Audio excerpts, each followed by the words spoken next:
चुनाव आयोग को हम लोग प्रभावित नहीं करते हैं। इस देश के प्रधानमंत्री आदरणीय नरेंद्र मोदी जी की सरकार कभी किसी संवैधानिक संस्थाओं के कार्यकलाप में कोई हस्तक्षेप नहीं करती है। आप करते थे। अरे वाह भाई वाह, आप कुछ बता दें। आप जिसके साथ गलमहियां लगाए हुए हैं, गिल साहब उदाहरण है इस देश में। गिल साहब मुख्य चुनाव आयुक्त थे और मुख्य चुनाव आयुक्त से हटते राज्यसभा में पहुंच गए और कांग्रेस सरकार में मंत्री बन गए। और आप कह रहे हैं प्रभावित करते हैं। कोई उदाहरण है क्या? कोई उदाहरण है कि मोदी जी की सरकार में किसी संवैधानिक संस्था में बैठे लोगों को राजनीतिक रूप से कहीं से जोड़ा गया हो? नहीं है। ये काम आप करते थे। उसके आगे भी क्या बता देंगे कि जो सर्वोच्च न्यायालय में बैठे हुए एक जज थे, उनको भी राज्यसभा में लाए थे, कांग्रेस पार्टी ने लाया था। तो इसलिए वो छोड़ दीजिए।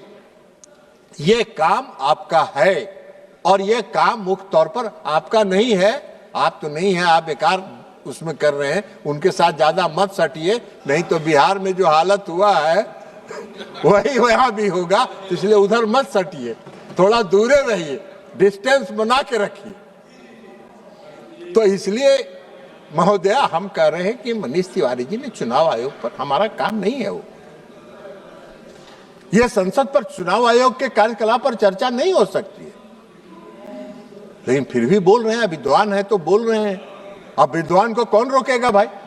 विद्वान है तो जो बोलेगा वही विद्वता में माना जाएगा। अब आप एक बात बताइए कि उन्होंने एसआईआर की चर्चा की।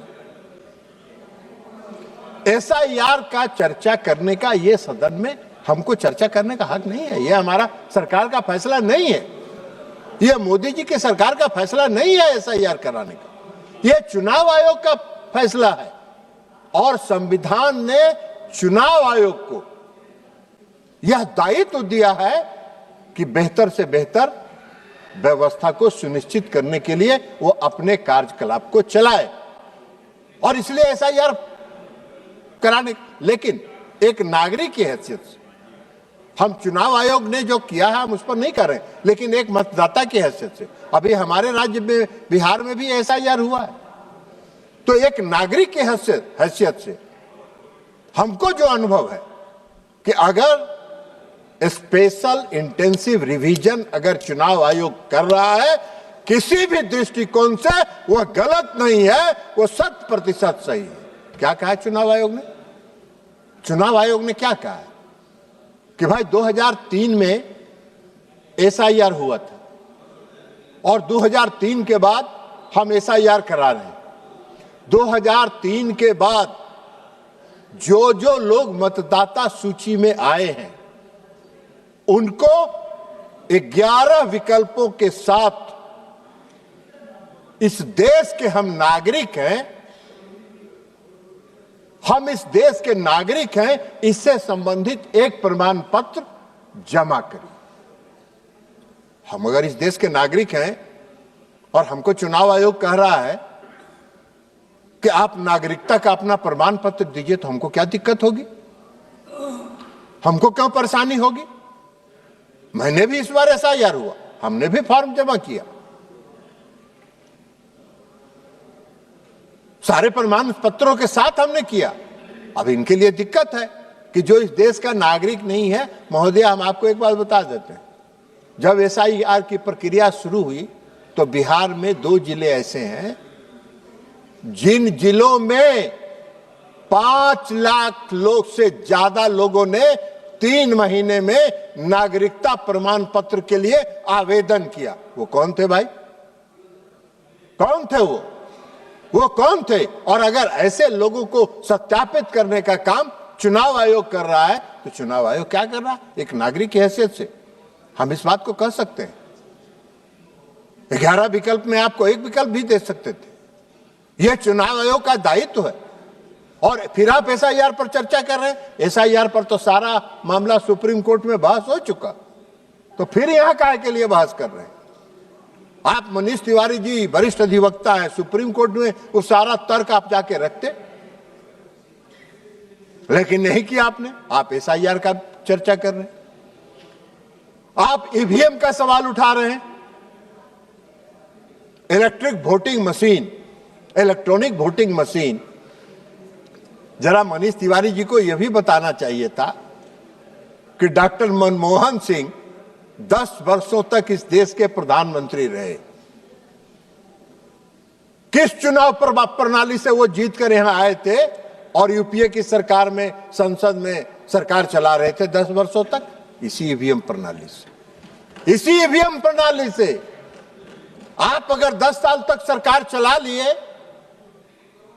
आपको अगर 10 साल तक बिहार देश की जनता ने आपको अगर सत्ता में बैठा दिया तो ईवीएम ठीक है, और लगातार प्रयास करने के बाद भी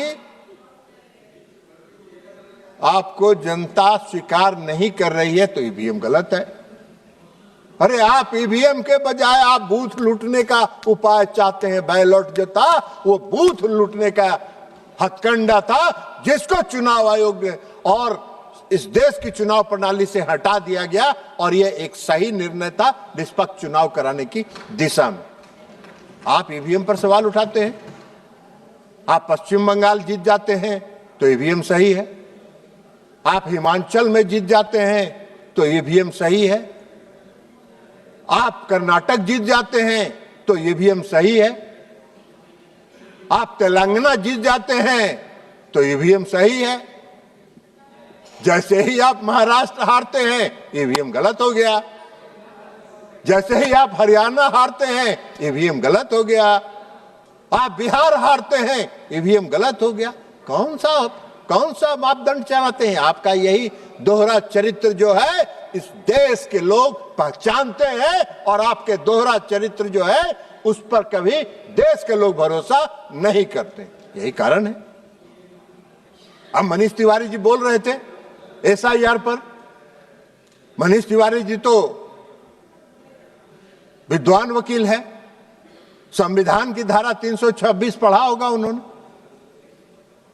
अभी ये कल्याण बनर्जी साहब चले गए, 327 संविधान का 327 पढ़ रहे थे, 326 पढ़े ही नहीं। 326 में संविधान के 326वें धारा में लिखा हुआ है, इस देश का जो नागरिक होगा वही इस देश का मतदाता होगा, और चुनाव आयोग ने कहा कि आप इस देश के नागरिक हैं, इसको प्रमाणित करिए, तो गलत हो गए। तो संविधान की प्रावधानों के विपरीत आप चर्चा कर रहे हैं, आप संविधान के प्रावधानों के खिलाफ बोल रहे हैं। आप चाहते हैं कि संविधान के प्रावधानों के विपरीत आपकी मनमानी से यह चले। आप किसी भी प्रकार प्रकार जितना हथकंडा हो सकता है सब हथकंडा अपना के किसी तरह सत्ता पाने के लिए पूरा जुगाड़ कर रहे हैं, पूरा अभियान चला रहे हैं, लेकिन इस देश की जनता आपको स्वीकार ही नहीं कर रही है। वो जान रही है कि आप में कुछ है ही नहीं, कुछ बचा ही नहीं है, तो अब आप क्या करिएगा। Download our News Nation app.